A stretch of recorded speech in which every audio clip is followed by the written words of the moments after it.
اللہ تعالیٰ کی عبادت کا کوئی تصور بھی پیدا کر سکیں گے، دین کا کوئی تصور بھی پیدا کریں گے؟ تو اس کے بعد جب یہ چیز سامنے آ جاتی ہے اور مراسم عبودیت میں اس کا ظہور بھی ہو جاتا ہے، تو پھر ظاہر ہے کہ اطاعت کے بھی کچھ مظاہر ہوں گے، کچھ اخلاقی اساسات ہوں گی جن کو ہمیں ملحوظ رکھنا ہوگا، کچھ شریعت کے احکام ہوں گے۔ یہ سب چیزیں جب مل جاتی ہیں تو یہ کیا چیز بنتی ہے؟ الدین، یا دین حق، اللہ تعالیٰ کا سچا دین۔ میں نے آپ سے عرض کیا تھا کہ دنیا میں جتنے ادیان موجود ہیں وہ بھی اصل میں اسی طریقے سے بنتے ہیں، یعنی ان سے اختلاف یہ نہیں ہوتا کہ ہم کسی دین کے پیروں ہیں اور وہ کوئی مذہب ہے، نہیں، وہ دین ہی ہے۔ عربی زبان میں دینی کا لفظ اس کے لیے اختیار کیا جاتا ہے۔ قرآن مجید سے میں نے آپ کو بتایا کہ قریش مکہ جس چیز کو دین سمجھتے تھے اس کو بھی دین ہی کہا گیا ہے۔ اسی طرح سے سیدنا یوسف جس ملک میں رہتے تھے وہاں پر بھی اللہ تعالیٰ نے دین الملکی کے الفاظ استعمال کیے ہیں۔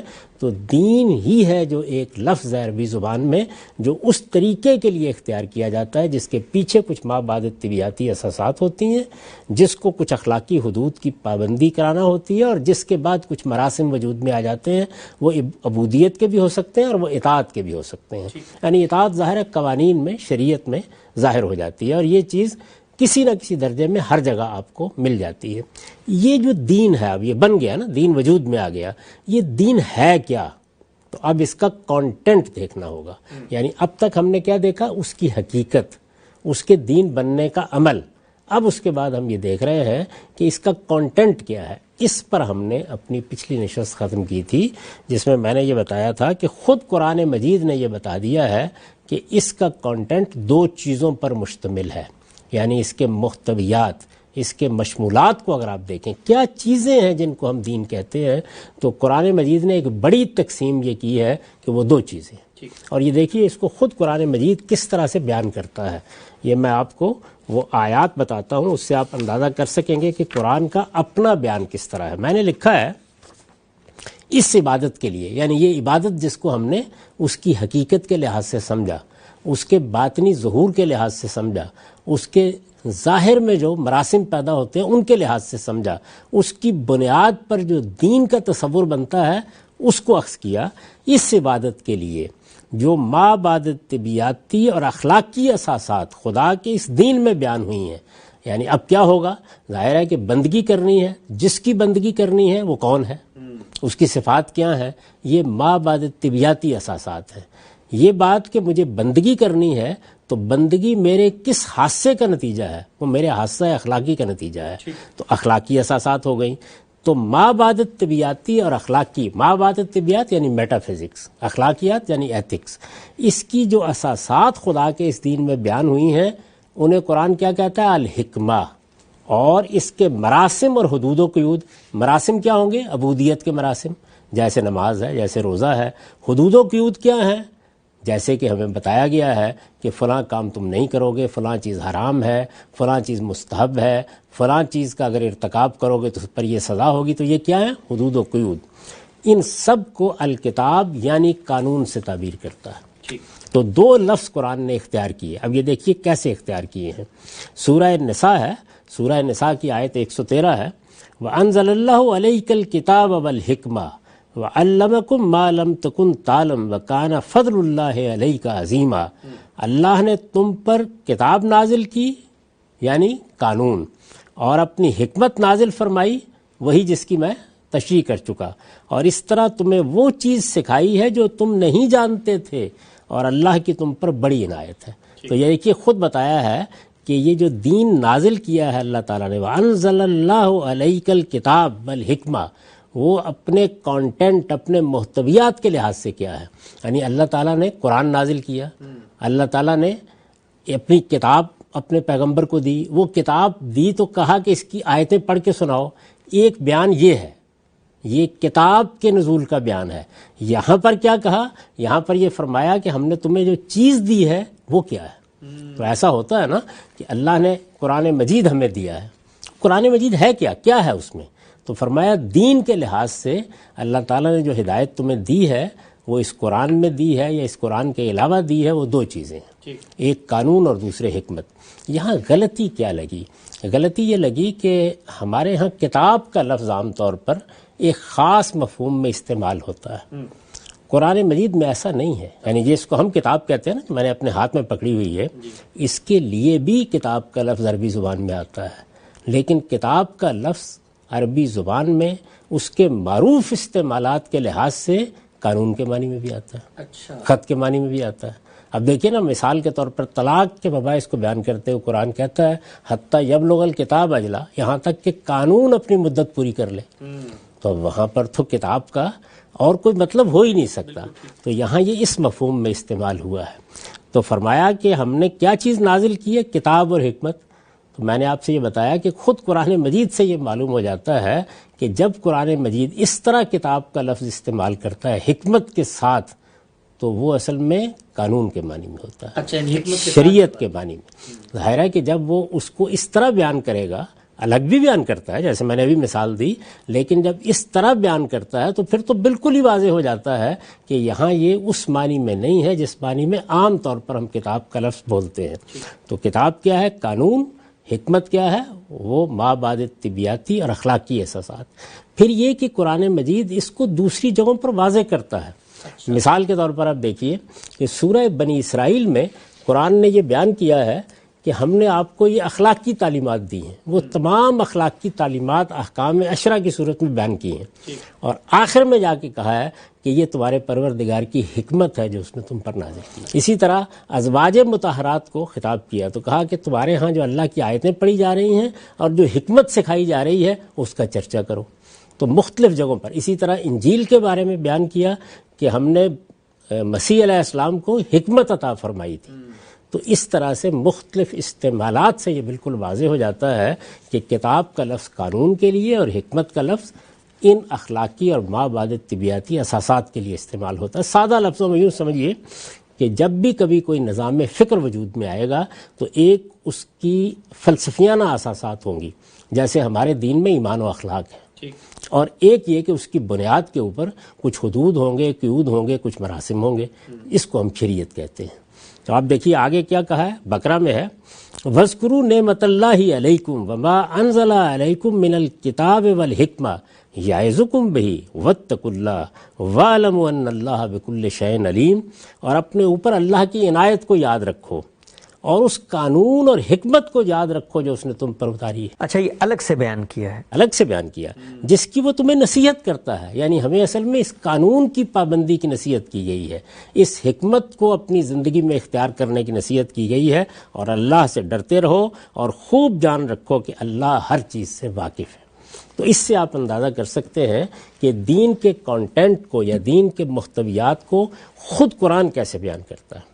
تو میں نے یہ عرض کیا تھا کہ اسی وجہ سے میں نے جب پورے دین پر اور اس کی شرح و وضاحت پر کتاب لکھی میزان کے نام سے، تو اس کو 2 حصوں میں تقسیم کر دیا. قرآن مجید کی اس ہدایت کے مطابق اس کا پہلا حصہ الحکمہ ہے جس میں ایمان و اخلاق کے مباحث ہیں، اور دوسرا حصہ الکتاب ہے جس میں شریعت کے مباحث ہیں. اس کے بعد پھر میں نے آگے جا کے یہ بتایا ہے کہ اللہ تعالیٰ نے جو کتابیں انسان کو دی ہیں، یعنی وہ کتابیں کیوں دی گئیں اس پر تو ہم آگے بحث کریں گے. جو کتابیں دی ہیں اپنے کانٹینٹ کے لحاظ سے ان میں بھی اسی تقسیم کا لحاظ رکھا ہے. اچھا، چنانچہ اس پر بھی چند الفاظ ہیں، وہ میں آپ کے سامنے رکھ دیتا ہوں، اس سے اس کی تصویر سامنے آ جائے گی کہ یہ جو کتابیں ہیں یہ کیوں اس طریقے سے دی گئی ہیں. تو میں نے لکھا ہے کہ الہامی لٹریچر کا مطالعہ کرنے سے معلوم ہوتا ہے، ظاہر ہے کہ قرآن ہمارے پاس ہے، اس سے پہلے اللہ کی کتاب انجیل، اس سے پہلے زبور، اس سے پہلے تورات نازل ہو چکی ہے.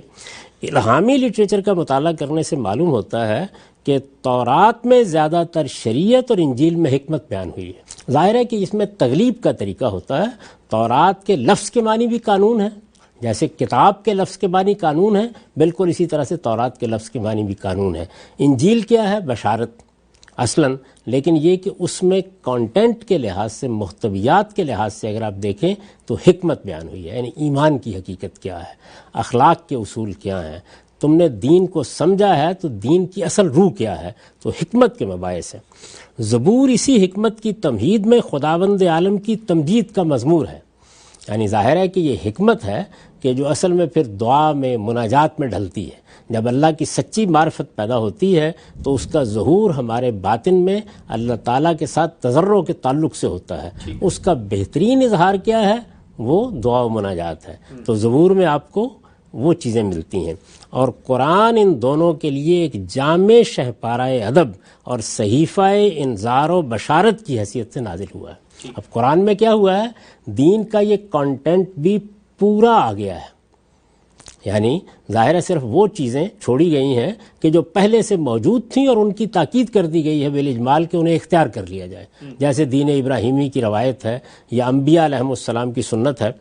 تو قرآن مجید ان دونوں کو اپنے اندر لیے ہوئے ہیں۔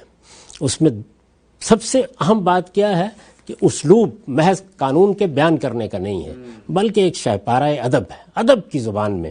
اور پھر یہی نہیں ہے، یعنی پیغمبر آ کے جو کام کرتے ہیں لوگوں کو بیدار کرنے کا، بشارت دینے کا، خبردار کرنے کا، وہ خود قرآن کرتا ہے۔ تو ایک لحاظ سے وہ ایک جامع ترین کتاب بن گیا ہے۔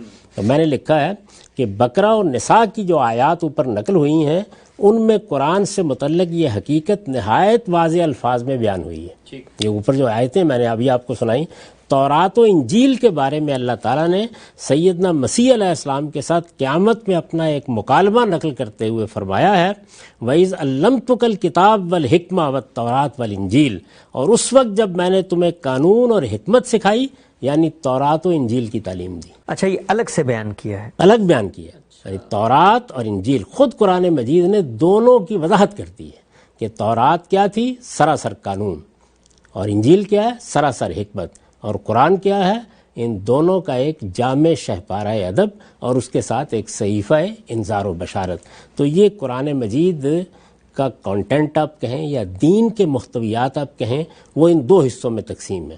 تو میں نے خلاصتاً کیا بات کہی کہ حکمت کی تعبیر دو چیزوں کے لیے اختیار کی ہے قرآن نے، ایک ایمانیات، دوسرے اخلاقیات۔ قانون کے مباحث کیا ہیں پورے قرآن مجید میں، یا جو سنت رسالت باب صلی اللہ علیہ وسلم نے قائم کی، وہ کیا ہیں؟ وہ 10 چیزیں ہیں۔ قانون عبادات، اس میں مراسم عبودیت بیان ہوئے ہیں، جیسے مثلا نماز کیسے پڑھنی ہے، روزہ کیسے رکھنا ہے، زکوٰۃ کیسے دینی ہے، حج و عمرہ کیا ہے۔ قانون معاشرت، یہ نکاح، یہ طلاق، اس طرح کی چیزیں۔ قانون سیاست، یعنی اگر کسی وقت مسلمانوں کو حکمرانی حاصل ہو جائے تو اللہ تعالیٰ نے حکومت کرنے والی ایک جماعت کی حیثیت سے یا حکمرانوں کی حیثیت سے انہیں کن حدود کا پابند کیا دینی لحاظ سے، یعنی دنیوی فرائض تو انجام دیں گے ہی وہ۔ قانون معیشت، جب آپ کاروبار کرتے ہیں، بازار میں جاتے ہیں، معاملات کرتے ہیں، وہاں دین آپ کو کن چیزوں کا پابند کرتا ہے۔ قانون دعوت، آپ اللہ کا پیغام لے کے دنیا میں نکلیں گے تو اس میں آپ نے اللہ کے اس پیغام کو کس طریقے سے پہنچانا ہے، اس کے لیے حکمت عملی کیا ہوگی، اس میں تقسیم کیا ہوگی۔ قانون جہاد، اگر کسی موقع پر ظلم کے خلاف جنگ کرنی پڑ جائے، اس میں اللہ کا حکم کیا ہے، کیا یہ اللہ کے حکم کے تحت ہوگی؟ اس کے بھی کچھ حدود ہیں، قیود ہیں۔ حدود تعزیرات، اللہ تعالیٰ نے کچھ جرائم کی سزائیں بیان کی ہیں، وہ کیا ہیں، کیوں بیان کی گئی ہیں، کیا پیش نظر ہے اس میں۔ خور و نوش، کھانے پینے کی حرمتیں، یہ چیزیں کھانے کے لیے موضوع نہیں ہیں۔ طیبات حلال ہیں، تمام خبائث حرام ہیں، اس کی تفصیلات۔ رسوم آداب، جن میں آپ کو یہ بتایا گیا ہے، مثلا آپ نے دائیں ہاتھ سے کھانا کھانا ہے، مثلا آپ نے اللہ کا نام لے کر کھانا کھانا ہے، مثال کے طور پر آپ کو چھینک آ جائے تو آپ نے الحمدللہ کہنا ہے، مثال کے طور پر آپ نے کسی سے ملنا ہے تو السلام علیکم کہنا ہے، جواب دینے والا وعلیکم السلام کہے گا۔ اسی طرح تطہیر بدن کی بہت سی چیزیں ہیں جو بتائی گئی ہیں، تدفین کیسے کرنی ہے، تجہیز و تکفین کیسے ہوگی، اسی طرح بہت سی دوسری چیزیں، عید الفطر، عید الاضحیٰ وغیرہ۔ قسم اور کفارہ قسم، کسی وقت اللہ کی قسم کھا بیٹھیں اور اس کو آپ توڑ دینا چاہیں تو اس کے لیے کیا کفارہ عائد ہوا ہے، یعنی کسی دینی مصلحت کے تحت، کسی اخلاقی تقاضے کے تحت۔ تو یہ 10 چیزیں ہیں، یہ عنوانات ہیں جن میں وہ پورا قانون بیان ہو جاتا ہے جو اللہ تعالیٰ نے ہمیں دیا ہے۔ میں اس سے پہلے عرض کر چکا کہ اقامت دین، یعنی دین کو پوری طرح اختیار کرو، اس کا مطلب کیا ہے، یعنی دین میں کیا کچھ ہے تو دین میں یہ کچھ ہے، یہ بیان کریں۔ ٹھیک ہے، ہم سبھی تو بہت تفصیل سے آپ نے بیان کیا کہ کتاب و حکمت سے کیا مراد ہے۔ قرآن مجید نے خود ان کو دوسری جگہوں پر استعمال کر کے کیسے ان کے معنی مفاہیم کو واضح کیا ہے۔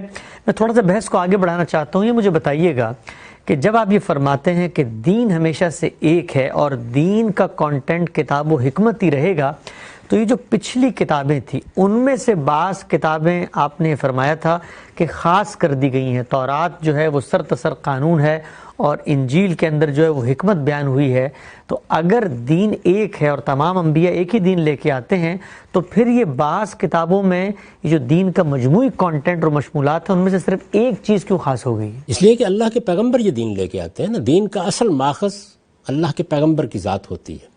تو اگر فرض کر لیجئے کہ قانون کے معاملات کے بارے میں کوئی بڑا مسئلہ نہیں ہے تو حکمت بتائی جائے گی، اور اگر قانون تو واضح کر دیا ہے لیکن یہ کہ اس سے متعلق کچھ ایسے مباحث ہیں جو لوگوں کے لیے غلط فہمی کا باعث بن رہے ہیں تو ان کی تفصیلات کی جائیں گی۔ تو جب تورات نازل کی گئی تو اس کے نزول کا جو مقصد ہے یا جو چیز اس کے لیے باعث بنی وہ یہ تھی کہ پہلی مرتبہ زمین کے اوپر ایک اللہ تعالیٰ کی منتخب قوم کو اقتدار ملنے والا تھا، یعنی اللہ تعالیٰ نے یہ فیصلہ کیا کہ ایک علاقے کو وہ خالی کرائیں گے، فلسطین کا علاقہ، بنی اسرائیل وہاں آباد ہوں گے، وہاں توحید کا ایک مرکز ہوگا۔ اب ایک قوم وہاں منتقل ہو رہی ہے، یعنی کوئی ایک فرد نہیں منتقل ہو رہا کہ آپ اٹھے اور آپ امریکہ میں چلے گئے یا برطانیہ میں چلے گئے، ایک قوم منتقل ہو رہی ہے، پورا علاقہ خالی کرا کے ان کو دیا جا رہا ہے۔ تو وہاں اب باقاعدہ کوئی نظم اجتماعی قائم ہوگا۔ اب یہ ضروری محسوس ہوا کہ ایک پورا کا پورا قانون بتایا جائے۔ وہ قانون کا حصہ جو فرد سے متعلق ہے وہ پہلے سے چلا آ رہا تھا، اس کی ظاہر ہے کہ کچھ تجدید کر دی گئی، اس کے بارے میں کچھ مزید تاکید کر دی گئی، اور اس کے ساتھ اجتماعی زندگی کی ذمہ داریوں کے بارے میں ان کو خبردار کیا گیا۔ یہ حکمت بھی انبیاء علیہم السلام کے ذریعے سے بتائی جا رہی تھی، لیکن پھر کتاب کا موضوع اس لیے بنی کہ بنی اسرائیل نے اس کو فراموش کیا، انہوں نے قانون کو ایک بے روح قسم کے ضابطے میں بدل کے رکھ دیا۔ اس کے پیچھے ایمان کی اور اخلاق کی جو حرارت اور قوت ہونی چاہیے اس سے محرومی ہوئی۔ تو اس وجہ سے پھر اس میں یہ بات کی گئی۔ قرآن مجید چونکہ اللہ کی آخری کتاب ہے، پیغمبروں کا سلسلہ اس کے ساتھ ختم ہو گیا ہے، محمد الرسول اللہ خدا کے آخری پیغمبر ہیں، اس وجہ سے پھر اس کو ایک جامع کتاب بنایا گیا تاکہ قیامت تک اب کتاب رہنمائی کرے۔ اصلاً اب کتاب ہماری رہنمائی کرتی ہے، وہ پیغمبر کی قائم مقام ہو گئی۔ یہ بتائیے گا کہ یہ جو حکمت ہے، حکمت کے بارے میں آپ نے بتایا اور قرآن مجید نے خود بھی اس کو دوسری جگہ پہ کھول دیا ہے۔ ہمارے ہاں جو ایک شائع و زائع نقطہ نظر ہے حکمت کے لفظ کی تعبیر میں، توجیہ میں، تشریح میں، وہ امام شافعی علیہ رحمہ کا، اور وہ فرماتے ہیں کہ حکمت سے مراد در حقیقت رسالت مآب صلی اللہ علیہ وسلم سے منسوب وہ باتیں ہیں، وہ روایات ہیں جو ہم تک پہنچی ہیں۔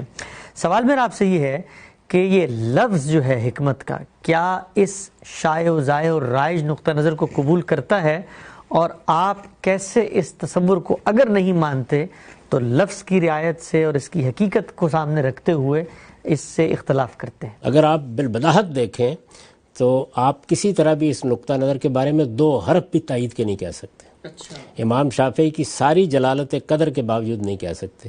اس کی وجہ یہ ہے کہ میں حدیث پر کام کر رہا ہوں، آپ کے علم میں ہے کہ حدیث کی جتنی کتابیں ہمارے پاس موجود ہیں ان میں بخاری اور مسلم کو اٹھا کے دیکھ لیجئے، بہترین مجموعے ہیں۔ بہت اطمینان کے ساتھ یہ بات کہی جا سکتی ہے کہ اس میں حکمت سے متعلق جو رسالت مآب صلی اللہ علیہ وسلم نے باتیں کہی ہیں وہ شاید 1/3 بھی نہیں ہوں گی، 2/3 حصہ جو ہے وہ شریعت ہے۔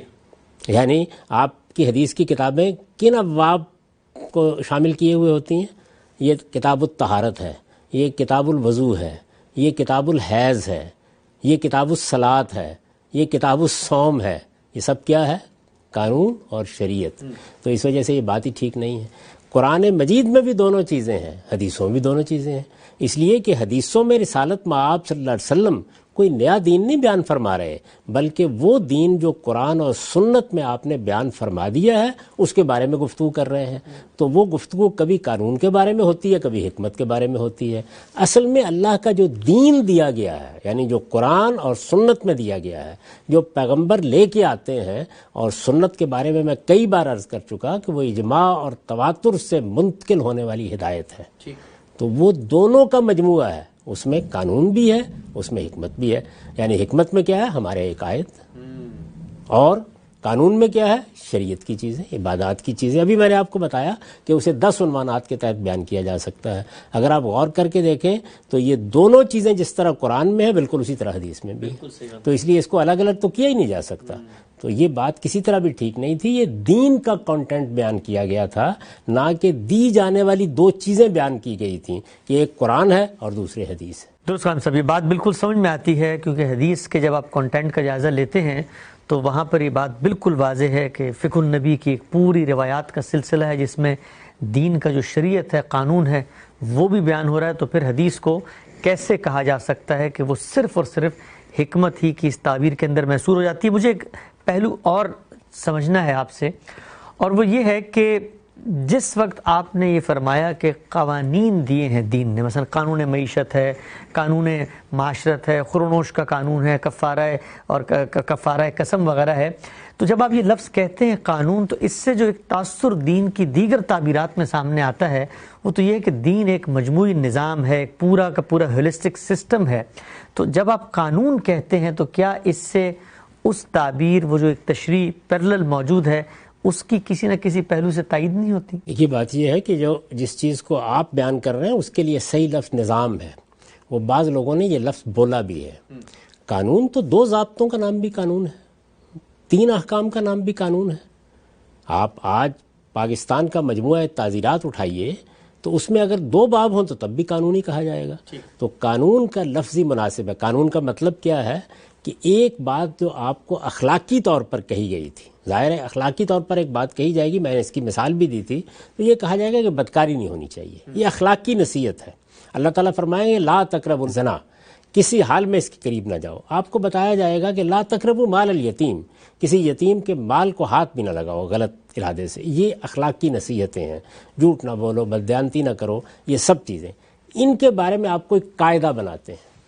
میں نے اس کی مثال دی تھی کہ آپ بدکاری کے بارے میں یہ کہتے ہیں کہ اگر کوئی اس کا ارتکاب کرے گا، اس کی تہمت لگائے گا تو اس کو یہ سزا دی جائے گی. اب یہ قانون ہو گیا. اچھا، اسی طریقے سے آپ اگر کسی کو یہ کہتے ہیں کہ اللہ کی بندگی کرو، اللہ کو یاد کرو، اللہ کے سامنے گڑ گڑاؤ، اللہ کے ساتھ خضوع اور تضرع کا تعلق رکھو، اللہ کے سامنے ایک بات اختیار کرو، اللہ تعالیٰ کے ساتھ تسلیم و رضا کا رویہ رکھو، یہ سب کی سب باتیں عمومی ہدایات ہیں. ان میں کوئی چیز قانون نہیں بنی. آپ کہتے ہیں اللہ کی یاد کے لیے اس طرح 3 رکعتیں پڑھو جن کی ابتدا یہاں سے ہوگی، جن کی انتہا یہاں پہ ہوگی، جس میں یہ اعمال ہوں گے، جس میں یہ اذکار ہوں گے. اب یہ قانون بن گیا. اسی لیے شریعت کا لفظ استعمال کیا جاتا ہے. تو کتاب کا لفظ قرآن نے اختیار کیا، اسی طرح شریعت کا لفظ بھی اختیار کیا. شریعت کا مطلب کیا ہے؟ قانون. تو اس لیے صحیح لفظی قانون ہے. اور یہی 2 چیزیں ہیں جن میں اللہ تعالیٰ نے اپنا دین تقسیم کر کے ہم کو دیا ہے. حکمت، اس میں ہم زیر بحث لائیں گے دین کی حقیقت، اس میں زیر بحث لائیں گے ایمان کے مباحث، اس میں اخلاق کی اساسات، اور پھر اس کے بعد قانون، اس میں وہ 10 چیزیں زیر بحث آئیں گی. یعنی عبادات کیسے انجام دینی ہے، معاشرت کے لیے کیا احکام ہے. آپ جب یہ بتائیں گے کہ طلاق ایسے دی جاتی ہے، دیکھیے ایک اصولی بات یہ ہے کہ آپ چاہیں تو کسی عورت کو بیاہ کے لے آئیں، چاہیں تو اس کو چھوڑ دیں. تو یہاں تک کوئی قانون نہیں بنا.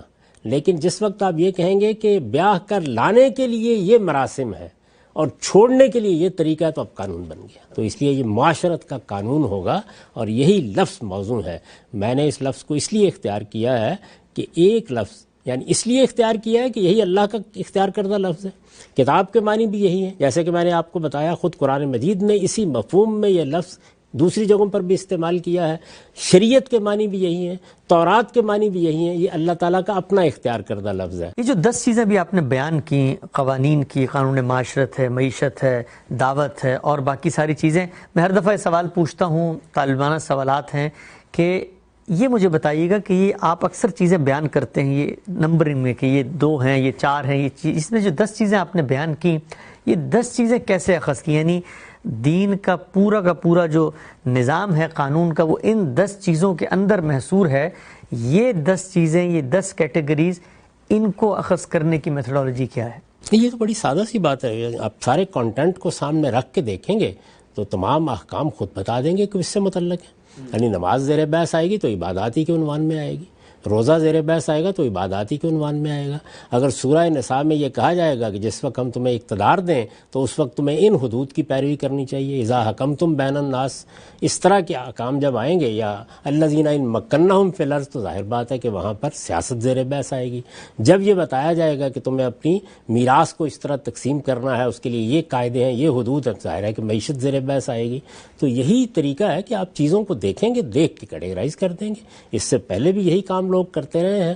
میں نے اس کو ان 10 عنوانات کے تحت اپنی کتاب میں بیان کیا ہے. ٹھیک، ہم سب آگے بڑھاتے ہیں اس بحث کو. یہ بتائیے گا کہ کتاب و حکمت کا یہ کانٹینٹ ہے جن کے اندر دین کی پوری ہدایات جو ہیں وہ محصور ہیں، اس کے اندر رکھ دی گئی ہیں. یہ ہدایات تو واضح ہو گئی کہ دین کے مشمولات انہی پہ مشتمل ہیں. ان کو دنیا میں لاتا کون ہے؟ یہ ہم سب جانتے ہیں کہ اللہ کا پیغام روئے زمین پہ نبی دیتے ہیں. سوال میرا آپ سے یہ ہے کہ یہ جو الدین دنیا میں لے کر آئے، نبی کے نام سے ان کو موسوم کیا جاتا ہے، یہ نبوت کیا ہے؟ اس نبوت کی حقیقت کیا ہے اور نبوت کی ذمہ داری کیا ہے؟ اللہ تعالیٰ نے ان میں سے ایک ایک چیز کے بارے میں خود بتا دیا ہے. یعنی یہ بتایا ہے کہ جس وقت یہ دین دیا گیا تو سب سے پہلے انسان ہی کو دے دیا گیا. یعنی اس میں کوئی فصل نہیں واقع ہوا. اس دین کے بارے میں مزید تفصیل یہ بتائی ہے، اور وہ بھی آگے جا کے ہم زیر بحث لائیں گے، کہ یہ اپنی بنیاد میں تو اللہ تعالیٰ نے انسان کی فطرت میں الہام کر دیا تھا. لیکن جس وقت اس کو ایک باقاعدہ دین کی حیثیت سے ایک ہدایت کی صورت میں دیا گیا تو ایسا نہیں کیا گیا کہ پہلے انسان اپنی فطرت کے اندر اس دین کا ظہور دیکھے، پھر کوئی چند صدیاں اس پر گزریں، اس کے بعد اس کی رہنمائی کی جائے. پہلے انسان ہی کے بارے میں یہ طے کر دیا گیا جیسے ہی اس کو انسانیت کا شرف حاصل ہوا. یعنی مختلف مراحل سے گزرنے کے بعد جب اس کا یہ حیوانی وجود پایا، تکمیل کو پہنچ گیا، تو اللہ تعالیٰ کہتے ہیں کہ پھر میں نے اس میں نفخ روح کیا. اور جب نفخ روح کیا تو یہ سمع، بصر، فؤاد، یہ ساری صلاحیتیں اس کو حاصل ہو گئیں. جب یہ حاصل ہوئی تو گویا وہ باشعور ہستی بن گیا، یعنی انسان. جب انسان کی حیثیت سے وہ مخاطبت کے قابل ہو گیا تو فرمایا ہم نے اس کو پیغمبری عطا کر دی. یعنی آدم صرف ابو الآبائی نہیں ہے، پہلے انسان ہی نہیں ہے، اس کے ساتھ وہ پہلے پیغمبر بھی ہیں. پہلے دن اس کی ابتدا ہو گئی، لیکن اس کے بعد پھر ایک وقفہ آیا. اللہ تعالیٰ کہتے ہیں کہ ہم نے تو اصل میں باطن میں ہدایت دے دی، پیغمبر کو ضروری چیزیں بتا دیں، زندگی کی ابتدا ہو گئی. لیکن زیادہ عرصہ نہیں گزرا کہ لوگ جو بالکل درست تھے، صحیح جگہ پر تھے، دین بھی ان کے پاس واضح تھا، اس پر عمل پیرا بھی تھے، ان میں اختلافات پیدا ہونا شروع ہو گئے. جب اختلافات پیدا ہونا شروع ہوئے تو پھر ہم نے نبوت کا سلسلہ باقاعدہ طور پر جاری کر دیا. اس کو بیان کیا کہ کان الناس امۃ واحدہ، لوگ ایک ہی دین پر تھے، یہیں سے زندگی کی ابتدا ہوئی، یہیں سے معاملات شروع ہوئے. وہ ایک ہی دین پر کیوں تھے؟ اس لیے کہ پہلا انسان اور پہلا پیغمبر انہی سے انہوں نے ابتدا کی تھی. تو وہ ایک دین کی ہدایت کے اوپر اس وقت ظاہر ہے کہ اس پیغمبر کی اولاد ہی تھی. ایک نسل، دو نسل، ہم نہیں کہتے کہ کتنا زمانہ، لیکن وہ گزرا. اس کے بعد اللہ تعالیٰ فرماتے ہیں کہ پھر اس کے بعد اختلافات پیدا ہوئے، اور جب اختلافات پیدا ہوئے تو بعث اللہ النبیین مبشرین و منذرین. اب اس کے بعد کس لیے نبی بھیجے گئے؟ مبشرین و منذرین. یعنی یہ اختلافات پیدا کر بیٹھے ہیں، ان کو متنبہ کرو، ان کو بیدار کرو، یہ خدا کو بلا رہے ہیں، یہ اس کی معرفت کے بارے میں غلطیوں میں مبتلا ہو رہے ہیں، یہ توحید اور شرک کا فرق بھول رہے ہیں، ان کو خبردار کرو. انذار کا مطلب ہے خبردار کرنا. تو اللہ نے نبی بھیجے مبشرین و منذرین. انہیں بتاؤ کہ دنیا کی یہ زندگی ایک عارضی زندگی ہے، اس زندگی کے بعد تمہیں اس پروردگار کے سامنے جواب دہ ہونا ہے، ایک دن اس کی ملاقات کا دن ہے. اس کے لیے ان کو خبردار بھی کرو، بیدار بھی کرو، غفلت سے جگاؤ بھی، اور اس کے ساتھ ان کو بشارت بھی دو کہ اگر یہ صحیح رویہ اختیار کریں گے تو اگلی زندگی میں ان کو کیا ملے گا. تو نبیوں کی دعوت کا اصلی ہدف یہ ہے، یعنی وہ دنیا کو یہ طریقے بتانے نہیں آئے کہ ان کو دنیا کیسے چلانی ہے. دنیا کو چلانے کے لیے اللہ تعالیٰ نے انسان کو بہت عقل دے رکھی ہوئی ہے. وہ یہ بتانے کے لیے آئے تھے کہ خبردار ہو جاؤ، دنیا کی اس زندگی میں الجھ کر کہیں آخرت کو فراموش نہ کر بیٹھو. تو آخرت کی منادی کرنے کے لیے آئے، اسی لیے ان کو مبشرین و منذرین کہا جاتا ہے. یہ کیا ہوتی ہے نبوت؟ یعنی اللہ تعالیٰ ہم انسانوں میں سے اپنے علم کے تحت کسی انسان کا یعنی کسی اور مخلوق کا نہیں، کسی انسان کا انتخاب فرماتے ہیں، اور انتخاب فرما کے اس کو اپنی مخاطبت کا شرف بخشتے ہیں، اور اسے یہ ذمہ داری دیتے ہیں کہ وہ اب لوگوں میں جا کے اللہ کی ہدایت پہنچائے، ان کو خبردار کرے، ان کو بشارت دے۔ تو نبوت یہ ہے، یعنی نبوت میں گویا ایک طرف سے اللہ کی مخاطبت ہوتی ہے، دوسری جانب ایک ذمہ داری، ایک مشن دیا جاتا ہے۔ وہ مشن کیا ہے؟ مبشرین و منذرین، اور وہ لوگوں کو ظاہر ہے جب انذار کریں گے، لوگوں کو خبردار کریں گے، تو کس معاملے میں کریں گے؟ ان ضلالتوں اور گمراہیوں کے بارے میں کریں گے نا جن میں وہ پڑے ہوئے ہوں گے، تو وہ ہدایت پھر بتاتے ہیں۔ ہدایت موجود تھی پہلے دن سے، اس کی تجدید کرتے ہیں، کہیں غلطی ہو رہی تھی اس کی اصلاح کرتے ہیں، کوئی بدعت اس میں داخل ہو گئی تھی اس کی نفی کرتے ہیں۔ اس طرح دین کو اس کی اصل ہدایت پر قائم کر دیتے ہیں، اور ساتھ لوگوں کو انذار اور بشارت کرتے ہیں۔ یہ نبوت ہے۔ اللہ تعالیٰ جن لوگوں کا انتخاب کرتا رہا ہے وہ یہی کام کرتے ہیں، اور یہ وہ کام ہے کہ جس کام کو اللہ تعالیٰ نے فرمایا کہ شروع کرنے کی ضرورت اس لیے پیش آئی کہ لوگوں میں دین کے بارے میں اختلافات پیدا ہو گئے۔ ہم سے یہ تو سمجھ میں آ گیا کہ نبی کسے کہتے ہیں، اور نبی کی جو ذمہ داری ہے، نبی کا جو منصب ہے، نبی کا جو مقام ہے وہ کیا ہوتا ہے، آپ نے واضح کیا۔ رسول کیا ہیں؟ ہمارے یہاں بالعموم ایک فرق کیا جاتا ہے نبی اور رسول میں، اور کہا یہ جاتا ہے کہ جن انبیاء کو شریعت دی گئی ہے وہ رسول ہیں۔ نبی اور رسول کے ان دونوں مناصب میں جوہری فرق کیا ہے؟ یہ تو بالکل طے ہے کہ دونوں ہی اللہ کے فرستادہ ہیں، منتخب ہیں، دونوں کو وحی آتی ہے، دونوں بشارت کرتے ہیں، انذار کرتے ہیں، لیکن رسالت اور نبوت کی ان ذمہ داریوں میں بنیادی اور جوہری فرق کیا ہے؟ دیکھیے، نبوت کے بارے میں تو میں نے عرض کر دیا یہ کہ اللہ تعالیٰ نے کسی شخص کا انتخاب کیا، اس پر وحی آئی، یعنی اس کو شرف مخاطبت بخشا، اس کے بعد اور یہ وحی آئی یعنی اللہ تعالیٰ کلام فرماتے ہیں۔ یہ محسوس معاملہ ہوتا ہے، یہ اس طرح کی چیز نہیں ہوتی کہ دل میں ایک بات محض ڈال دی گئی۔ اللہ تعالیٰ شرف مخاطبت بخشتے ہیں۔ اس کو اسی لیے سورہ شورى میں بیان کیا ہے، ما کان لبشر ان یکلمہ اللہ، یعنی اللہ تعالیٰ جب کلام کا فیصلہ کرتے ہیں تو کن طریقوں سے کلام کرتے ہیں، وہاں طریقے بیان کیے گئے ہیں کہ 3 طریقوں سے کلام کیا جاتا ہے، لیکن کلام کیا جاتا ہے، شرف مخاطبت حاصل ہوتا ہے۔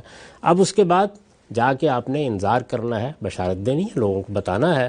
یہ گویا ایک طرح سے دعوت کا کام ہے جو پیغمبر کے سپرد کر دیا جاتا ہے۔ ان میں سے یعنی نبیوں میں سے اللہ تعالیٰ بعض نبیوں کا انتخاب کرتے ہیں، یعنی اب دیکھیے انسانوں میں سے نبیوں کا انتخاب، نبیوں میں سے بعض کا انتخاب کرتے ہیں اور ان کو رسالت کے منصب پر فائز کر دیتے ہیں۔ اور رسالت کیا ہے؟ رسالت یہ ہے کہ کسی قوم کا انتخاب کر کے اس قوم کے لیے اللہ کی دینونت، اللہ کی عدالت زمین پر برپا کر دی جائے، یعنی وہ جزا و سزا جو قیامت میں ہونی ہے، وہ جزا و سزا قومی سطح پر ایک قوم کے لیے اسی زمین پر پہلے مرحلے میں سامنے آ جائے۔ یہ کیوں کرتے ہیں؟ اس لیے کہ میں نے آپ سے عرض کیا کہ نبی کیا کام کرنے کے لیے آئے تھے؟ قیامت کے بارے میں انذار، قیامت کے بارے میں خبردار کرنا، قیامت کے بارے میں بیدار کرنا۔ لوگ قیامت ہی کو نہیں مان رہے ہوتے، یا علمی طور پر رد کر رہے ہوتے ہیں یا عملاً رد کر رہے ہوتے ہیں۔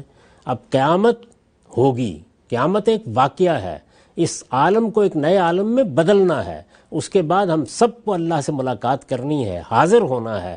اس کو جب لوگ نہیں مانتے تو اللہ تعالیٰ کسی قوم کا انتخاب کر کے کسی نبی کو رسالت کا منصب دے دیتے ہیں کہ اب وہ اتمام حجت کرے گا، وہ اپنی قوم پر حق واضح کرے گا، اور اس قوم کا قومی سطح پر، انفرادی فیصلے تو قیامتی میں ہونے ہیں، قوم کا قومی سطح پر یہاں فیصلہ ہوگا۔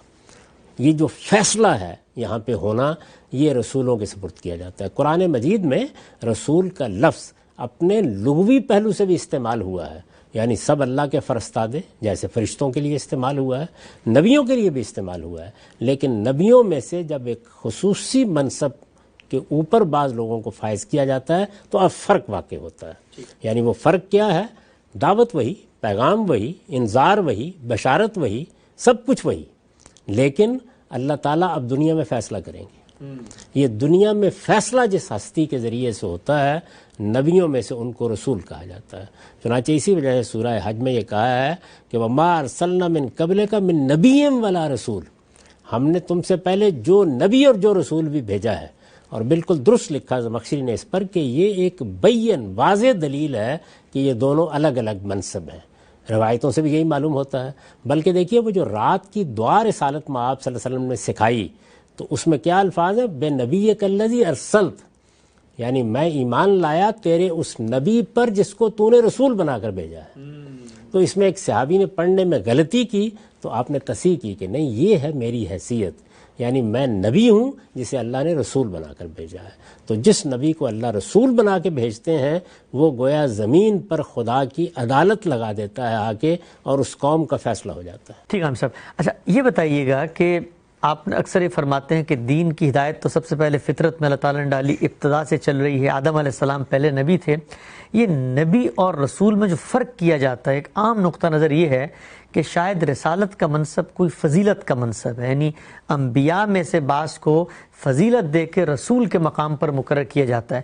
سوال میرا آپ سے یہ ہے کہ جو خدا کی مجموعی اسکیم ہے ہدایت کی، اس میں نبوت اور رسالت کا فرق کیا کیوں جاتا ہے؟ یعنی کیوں ہوتا ہے کہ بعض انبیاء کو رسول بنا کر دنیا میں بھیجا جاتا ہے؟ یعنی ایک پیغمبر کو، ظاہر ہے کہ سب پیغمبروں کو فضیلتیں تو ملی ہوئی ہیں، وہ فضیلتیں تو اللہ تعالیٰ دیتے ہی ہیں. یہ کوئی معمولی فضیلت ہے کہ ہم میں سے ایک شخص کا انتخاب ہوا اور اللہ تعالیٰ نے اس کو شرف مخاطبت بخشا. اس کے بعد اور کیا فضیلت ہو سکتی ہے؟ یہ تو آخری درجے کی چیز ہے، اور اس کو ہمارے لیے اسوہ بنا دیا، ہمارے لیے حجت بنا دیا. تو فضیلت کی بحث نہیں ہے، بحث یہ ہے کہ ذمہ داری میں فرق کیا ہے. یعنی نبی آئے گا، یہ ہو سکتا ہے کہ قوم مان لے، یہ ہو سکتا ہے انکار کر دے، یہ ہو سکتا ہے کہ وہ نبی کو دنیا ہی سے رخصت کرنے میں آمادہ ہو جائے. یعنی کتنے نبی ہیں کہ جن کو قتل کر دیا گیا، کتنے نبی ہیں جنہیں گھروں سے نکال دیا گیا، کتنے نبی ہیں جنہیں جلاوطن کر دیا گیا، کتنے نبی ہیں کہ جن کے ساتھ یہ معاملہ ہوا کہ ان کے سر کاٹ کر رقاصاؤں کے سامنے پیش کر دیے گئے. تو نبی ایک دعوت دیتا ہے، پیغام پہنچاتا ہے، نتیجہ نہیں نکالتا. یعنی ان نبیوں میں سے جن کو رسالت کے منصب پر فائز کیا جاتا ہے وہ پھر نتیجہ لے آتے ہیں سامنے، وہ نتیجہ جس کے لیے نبی انذار کرتے ہیں، جس کے لیے بشارت دیتے ہیں. چنانچہ بنی اسرائیل کی تاریخ آگے جا کے ہم عرض کریں گے کہ اس کی خصوصی نوعیت کیا ہے، وہ ہمارے سامنے ہے، قرآن نے بیان کر دی ہے.